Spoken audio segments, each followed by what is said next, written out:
Now, we've actually got plenty of battery power on this probe. We are still... Alright. Oh, good. We're going to want to point the nose of the probe as close to the sun as we can. So when we round Kerbin, it'll recharge our batteries again. The probe's... oh, God. That just put a terrible picture in my mind. Okay, I gotta say it anyway. The probe's designed to go all night. Alright, laugh. I'll give you a minute. Go ahead. I'll wait. Alright, finished? Okay. Yeah, all night. During the night cycle of a lunar orbit, during the Kethane scanning orbit at 100,000. At the scant 50,000 orbit we're putting it in, it'll probably have power to burn. Probably way... Well, I don't know. Because at lower orbit, our angular velocity is higher, so in theory we won't be in the shadow as long. But the planet will occupy a larger percentage of the sky. So this will be interesting to see which way this falls. Will the night be longer and we'll run out of power, or will the night be shorter and we'll be sitting pretty? We'll find out in about 10 hours when this thing reaches reaches the moon. Yeah, I think we're going to go ahead and bump the time scaling up. There we go. And we immediately recharge. Okay. Alright, let's hang on a second. Alright, let's go ahead and get pointed towards our next maneuver. Those panels are actually not that picky on their orientation, and I ringed the nose in them. Even with the Kethane scanner running, if any one of those panels has direct exposure to the sun at this range, it'll provide enough power for the probe and enough to charge the batteries as well. And apparently Patches is insisting that my lap is the place to be, even though she can see I'm running a vital scanning mission.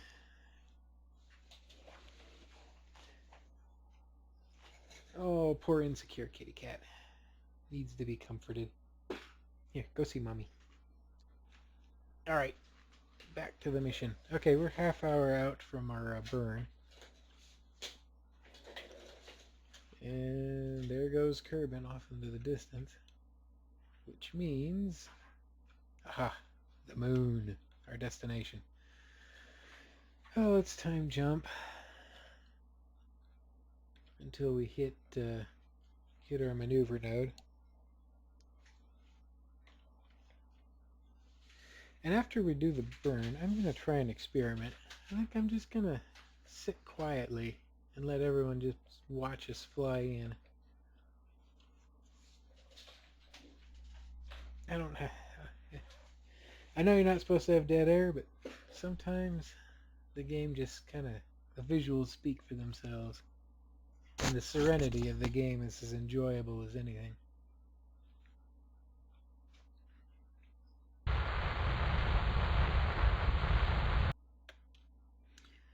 Okay, let's carefully get this maneuver finished. Jeb's probably still laughing maniacally. Back where we left it in orbit. Alright. Delete the node. How are we doing? Oh, that looks... I think we nailed it.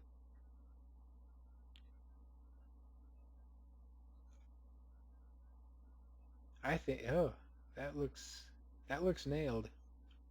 That looks perfectly nailed. 128. I don't think it gets much more nailed than that.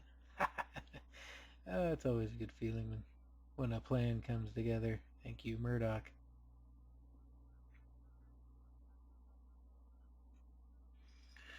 Now let's feel like fiddling with the orbit here. Can we bring that Apple apps in without sending the Perry apps too low? Ooh, I think I might be onto something. 53, 57. Doesn't have to be perfectly circular. In fact, I just might call that good right there. Good enough. We'll certainly let us get our mission done. All right, 382 meters per second. Delta V is what was required to put us into that capture orbit. And as you can see, unlike last time, we still have almost half our fuel supply left. And because of the way physics works, that means we've got over half our maximum delta V capacity left. Funny thing about carrying more fuel. See, the thing about spacecraft is the more fuel you carry, the more fuel you have to accelerate. The more fuel you have to accelerate, the less effective each gram of fuel you're carrying becomes. And it's I can't remember if it's a geometric progression or if it may even be a greater progression than that. Each ounce of mass you carry with the spacecraft has to be accelerated.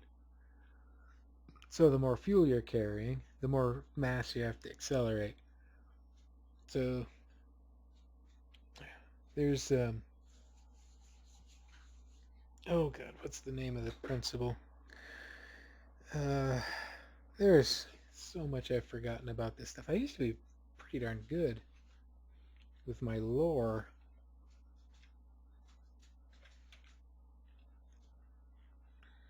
But it all works on ratios, and the key to this, to knowing the amount of, well, fuel capacity isn't really the issue with spacecraft. What the term that you usually use to describe how the mileage a spacecraft can get is delta V capacity, which is, simply how the total amount the spacecraft is capable of changing its course.